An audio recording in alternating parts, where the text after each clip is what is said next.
It's like you can tell a person's level of self-love via what they put up with from other people. Because a person who truly unconditionally loves themselves is open, right? But you're not stupid.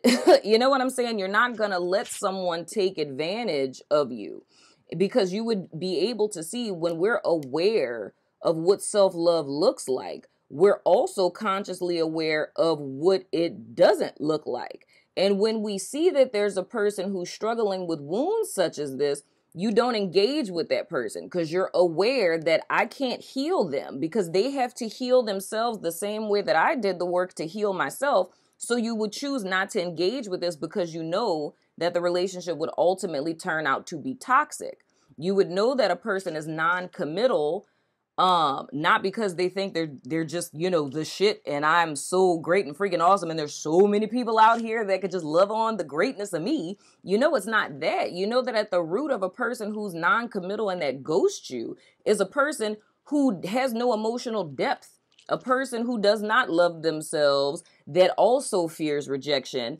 And the whole reason why they keep relationships shallow is because of a fear that if a person were to intently know them, that they would reject them because they also feel unworthy, unlovable, and not good enough. You see what I'm saying? So when we talk about attracting what we are, or even when people throw in the aspect of a mirror effect, what you're talking about is two people who have the same exact wound, right?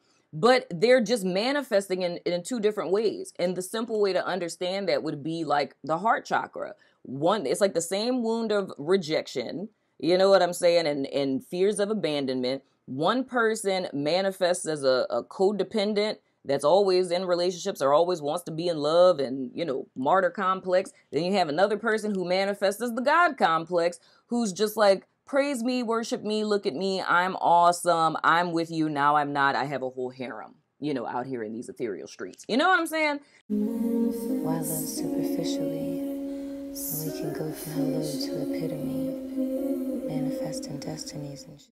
This is something I can relate to in my own personal journey, because back in the day, I never not had a boyfriend. Most of my early life, I was always with someone. I was married and all this other kind of stuff. But the whole thing I'm saying is when I decided to start working on myself, I realized that me being in relationships like that was because of me being codependent. The root of that was a fear of me being alone. I made the decision to do an experiment on myself, in so many words. I decided to do the polar opposite of that. I was like, I'm going to cut everyone off, right? Because it's like, if I'm afraid to not be around people, that means that I'm afraid to be alone. So the question becomes, what happens if I'm alone? I felt like a drug addict. I'm not even kidding. Like in detox. It's like, it was literally physically painful for me to sit in silence and for me to not have people as what I've came to learn to be distractions. I was left with my own thoughts because, you know, I wasn't a mom yet and stuff like that. So I was left with my own thoughts, just me. You know what I mean? So everything that was coursing through my head, and it's almost as if when all the people were gone and I'm going through these like detox symptoms of like feeling sick, needing to reach out to people, it's like this whole narrative of emotions and thoughts and things just started coming up. Like this whole, you know, negative dialogue, all of this stuff started coming up. That was literally the beginnings of where I am today. But I also know now that I was running from myself. I was using relationships. I was using my friendships. I was using being busy and going out and all this other kind of stuff as a distraction from myself because I did not want to face myself. So as long as I had to worry about my friends and relationships, that was as long as I did not have to face me. But I feel the need to share that with you guys because that's the same theme that I'm seeing here. It's like consciously in our mind, we don't want to accept that. When I first went to therapy, my therapist was like, you need to stop dating because you're dealing with trauma, you're dealing with XYZ. And it's like every time you get in a relationship and it doesn't work out, you're regressing. and it's preventing you from healing. And I'm just like, you don't understand. I need to have children. I need to get married. You don't know my life. Like, literally. And I look back at that now, and that's so funny that I'm like, really? Like, you're literally telling your therapist, little girl, right? Like, you don't know my life. But she was so right. It was a lot of self-work that I needed to do. And that's why it's like, I'm an advocate for people cultivating themselves before they get into relationships, because you're just going to continue to attract a person who's on the same level that you are of your development. So if you got vulnerability issues, you're emotionally unavailable, you're going to attract someone who is the same thing yet in another form, in so many words. But the whole purpose of this is unmasking yourself to get to your truth so you can attract someone who's in alignment with who you really are, which is going to be a bomb relationship. You know what I'm saying? Society at large celebrates people like that. It's usually in the male form. I hate to say it, but it's like, you know, the playboy, like the Hugh Hefner kind of guy who has lots of women and, you know, he's the bachelor, you know, and that's something that's celebrated. But the truth of that is it's really, in a sense of a person from a healthy emotional perspective,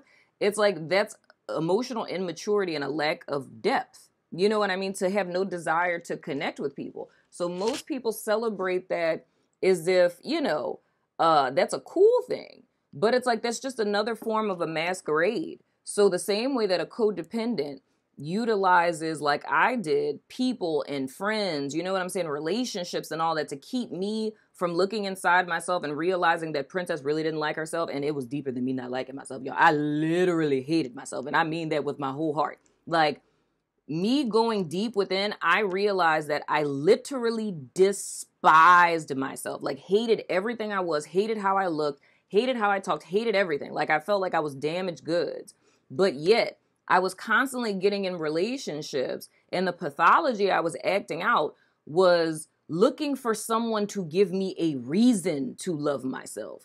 It's like hoping that maybe if someone out there could find something good about me and love me, that maybe I would be able to love myself too.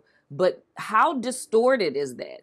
If I am me and I have to live as me every day, born as myself, gotta die as myself, if I don't like me and I'm me, how would I ever expect someone outside of me to love me when I'm me and I don't love me? You know what I'm saying? That's like owning a restaurant, being a chef and feeling like your food is shit, and then feeling some type of way when people don't like it. It's like, you don't even like your own food. Like, why would you expect someone else to like it? You know what I'm saying?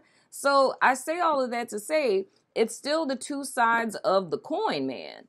It's like, I masqueraded, and if you resonate like with what I'm saying about my experience, it's like the masquerade is, you know, hiding behind other people, living vicariously through other people, using other people as a distraction.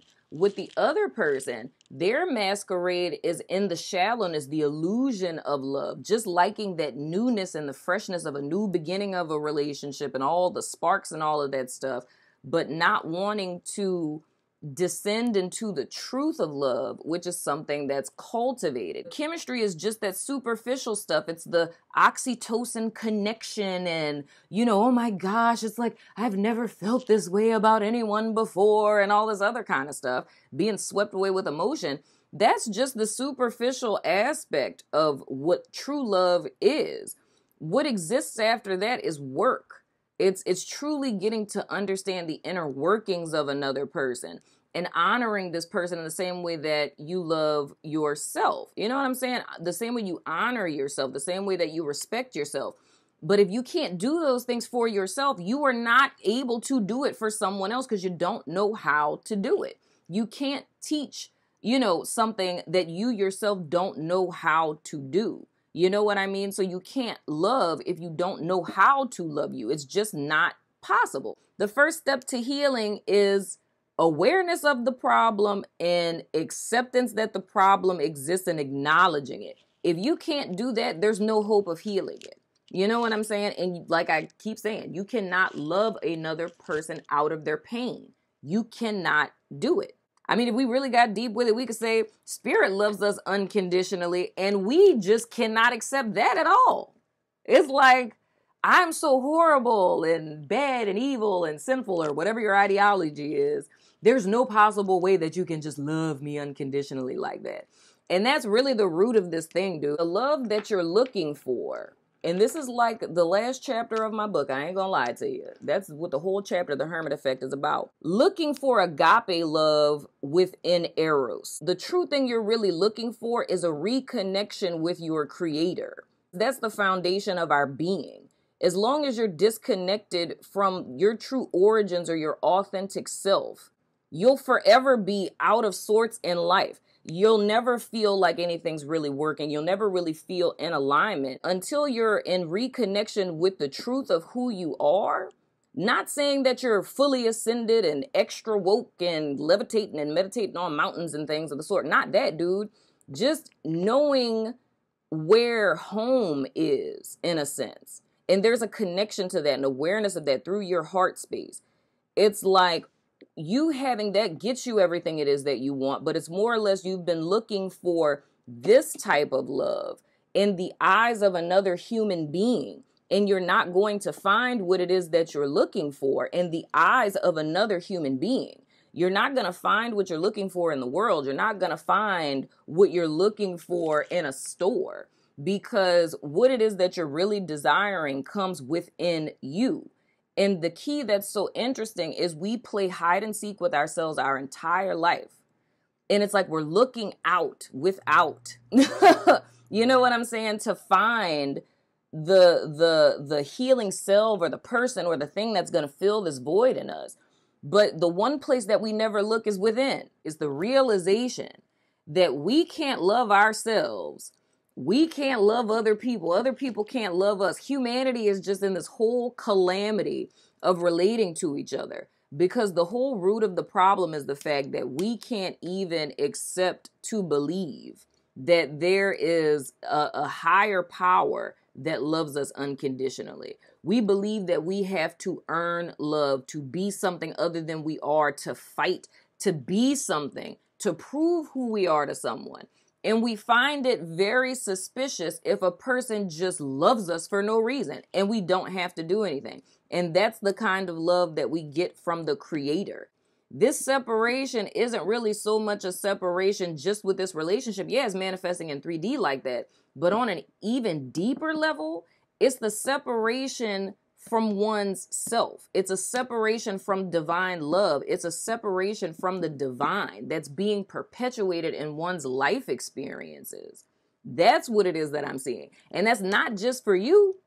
That's not just for this person. This is literally for humanity. It's constantly seeking and never finding. Because if you never go within, you will always go without.